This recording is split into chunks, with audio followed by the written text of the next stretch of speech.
Hey guys, welcome to the channel. Welcome to another video. We are talking about Arsenal today, reviewing their season that was, talking about whether their season was good, bad, success, failure, and talking about what improvements they need to make for next season, because believe me, I believe that next season is going to be a massive season for Arsenal, a massive season for their manager Mikel Arteta going forward, because they really need to start putting together a better plan towards Champions League, towards getting Arsenal back to where they want and need to be.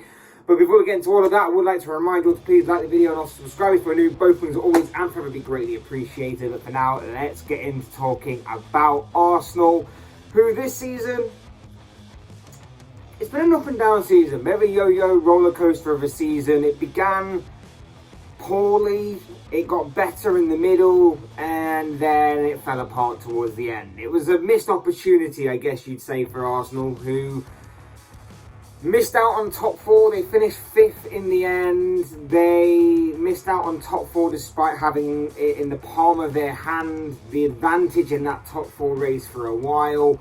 But in the end, they were telling things that suggested that was not going to last, and that they'd miss out on top four, possibly not to their rivals Tottenham as it ended up, but that just added more insult to injury for Arsenal, that they did end up missing out on top four to their nearest and fiercest rivals in Tottenham.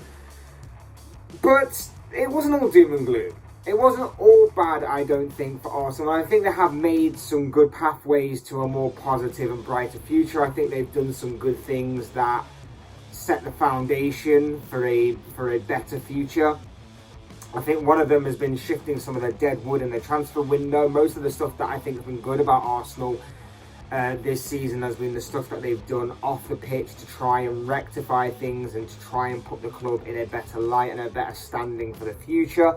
And I think shifting some of the dead wood has helped. I think the likes of Sir Kolasinac, Willian, David Luiz, just to name a few, all leaving the club, have kind of rectified some of the mistakes of Arsenal's past transfers. Obviously, they were all on ridiculous amounts of money. They all got shifted out, and I think that was a good positive thing for Arsenal, that they managed to just cut their losses and get rid. Talking about cutting their losses, another player that they let go was Pierre-Emerick Aubameyang. He left in January, free transfer to Barcelona. Again, not ideal to lose your top earner to another club, or in general.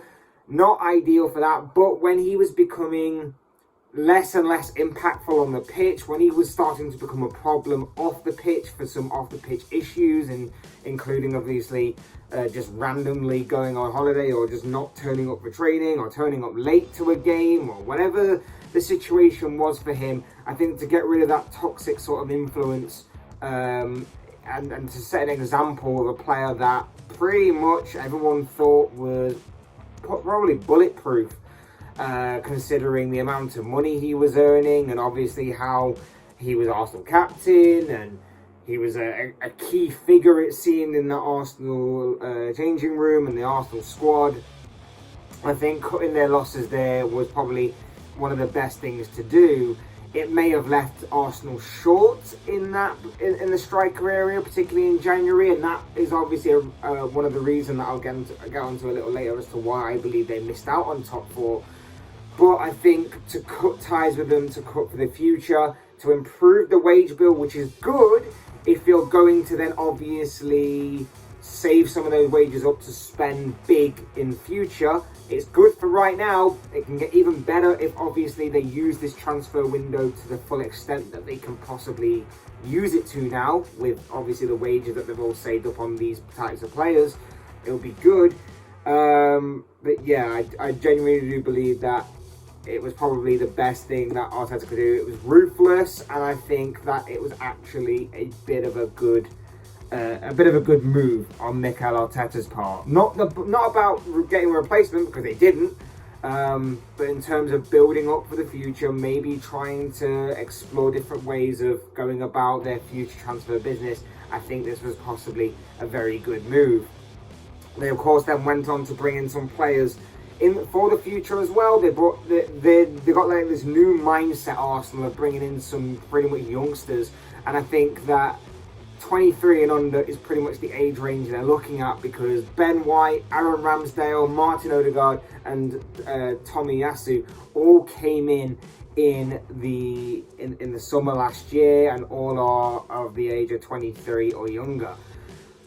There was also Lokonga as well, an 18-year-old for the future. Nuno Tavares, he hasn't quite hit the ground running. He's been pretty poor in all honesty, but there is obviously still room to grow and improve and get better, and maybe in the future those signings in particular may come good.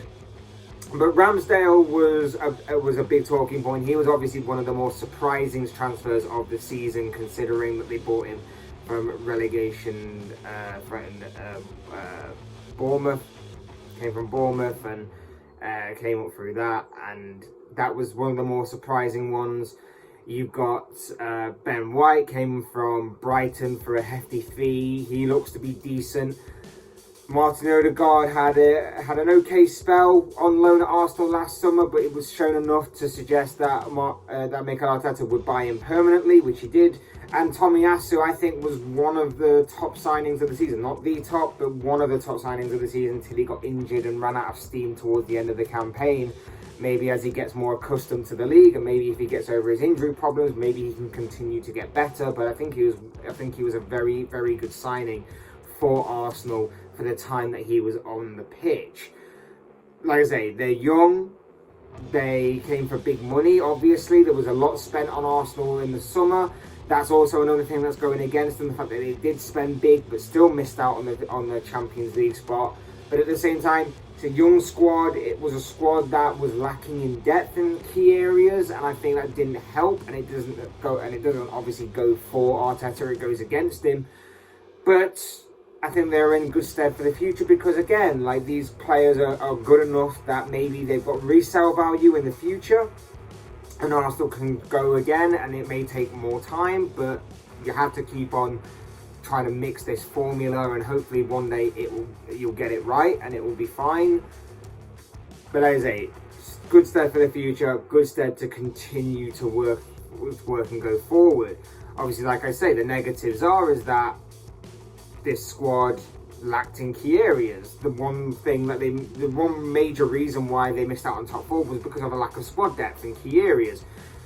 They didn't have a replacement for Aubameyang. Their striking options were limited and didn't really spark into life at any point during the season. Alexander Lacazette was extremely poor throughout the campaign. He had some good performances, but was lacking in goals. Eddie Nketiah came good towards the end of the season, but wasn't being helped out by his teammates. It was just a lack of planning, I guess, in that area. Central midfield was the same. Yeah, Thomas Partey hasn't exactly arrived at the party for Arsenal, if you like, since his arrival. Granit Xhaka has his moments, but then also loses his head in most moments. So again, 50-50 on that one. Just a lack of squad depth in particularly the midfield areas, and particularly striking options. I know that Arsenal have had a few injuries, and they've had time to get people back up to speed, particularly the England players like Bukayo Saka at the beginning of the season. He seemed to run out of steam towards the end of the campaign, obviously being away with England during the Euros. Didn't exactly have a pre-season. You could clearly tell he ran out of steam. Injuries in and out of the team. Players like Martinelli, Smith Rowe started off good, then picked up an injury, didn't really regain his momentum from there.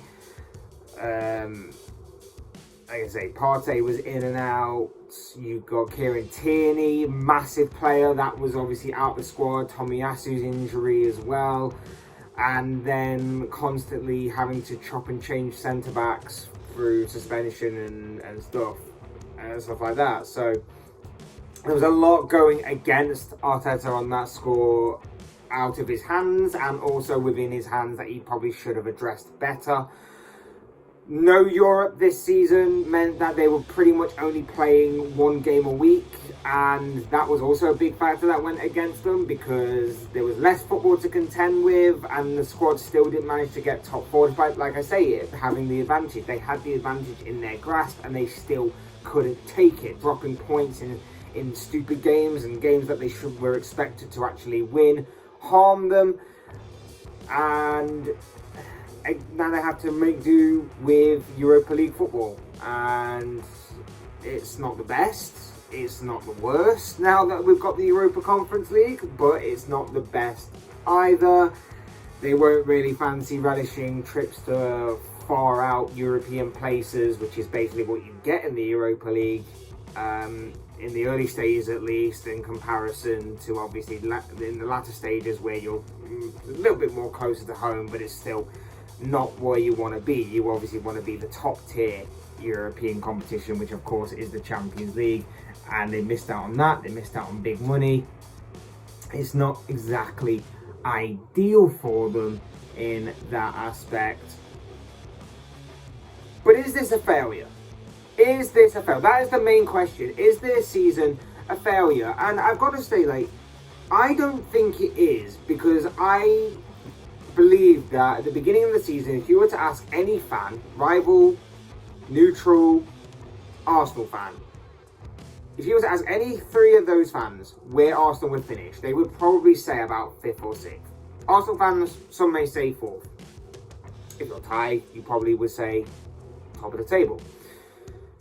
But I think 5th or 6th was probably the expected finish for Arsenal. So I think they've achieved that kind of goal in many people's eyes, because I think many people were suspecting that Liverpool, Man City and Chelsea would be in the top 3 alongside Manchester United, and as we know, United failed in that aspect.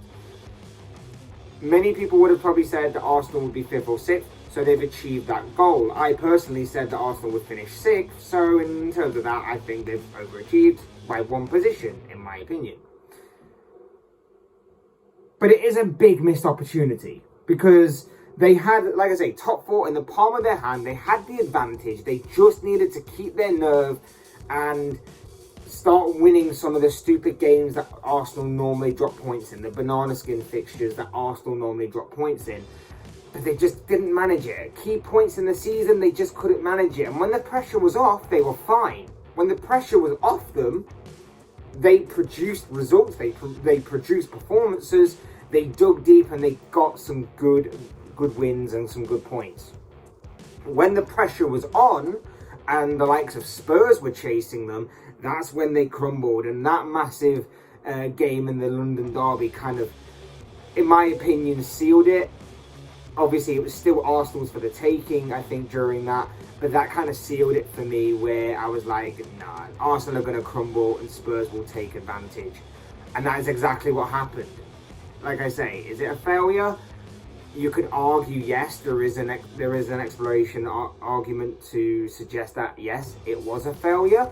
But at the same time, it is where people expected them to be. And I know season expectations and objectives can change as the season progresses, because you don't know about outside interferences and outside problems at other clubs and stuff like that. And with Man United failing, it kind of left one of the top 4 spots open and up for grabs for any one of the teams, including the likes of West Ham and even at one point Wolves. But like I say, I don't think it's a massive bottle job. I don't think it's a massive failure. I just think it's a big missed opportunity, and I think they're kind of different things. For next season, it's obviously a big season. They have to get Champions League football next season. There's no doubt in my mind. And top 4 next season is the bare minimum objective for them. They may challenge for one of the 3 trophies as well. Remember, they are in the Europa League next season, so if they don't get a top 4 finish and they feel like they can put all their eggs into the Europa League basket to gain entry into the Champions League that way, then obviously that will be the case.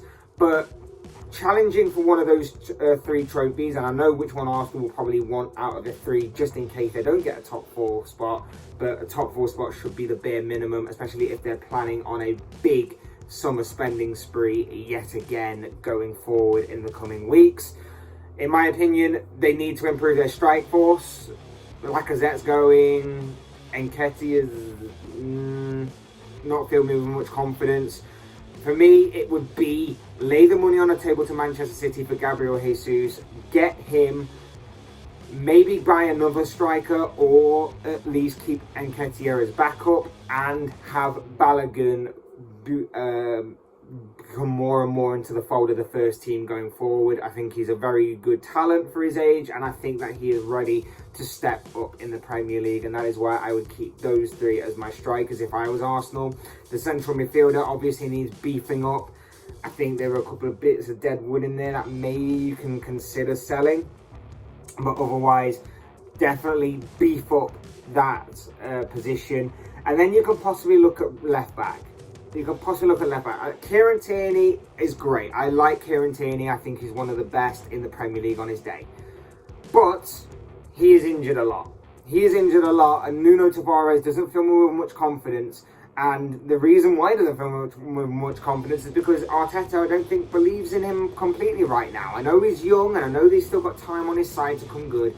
But when he was dragged off after like half an hour against Nottingham Forest in the FA Cup, when he has put in some of the performances he's had this season, they've not been great. He's been very underwhelming, he's underperformed, and towards the end of the season, despite being seemingly fit and ready to play, when Tierney was out, it was either Tomiyasu or Cedric that was in that left-back position. So I think there is cause for concern in that area, and I think that needs to be possibly addressed. You can possibly stick with Tavares for like another season or so, but I think that is a bit of a cause for concern and a bit of food for thought in that position. But yes, bottom line here is that, do I believe this was a failure? Not entirely. I can see why people would say that, but I think this is more of a missed opportunity than a complete failure because of where Arsenal were expected to finish at the end of the season during pre-season predictions. But of course, I am looking at this from the outside looking in. These are just the thoughts, comments, opinions, predictions, whatever you want to call it, of this guy. I want to know what you guys think. What did you make of Arsenal's season this year? Did you see it as a massive failure, a missed opportunity, or did they achieve what they were expected to achieve? I'd love to know your thoughts, comments, opinions, predictions, feelings, whatever you want to call it, on Arsenal down below in the comment section. So I'm sure it'll make for interesting reading. Otherwise, hit the like button on the way out if you enjoyed the video. Subscribe if you're new or want to see more content like this. Both things are always and forever be greatly appreciated. And as always, thank you all so much for watching and listening. I've been Fletch. This has been another Fletch Talks video, and I will see you all again soon in another video.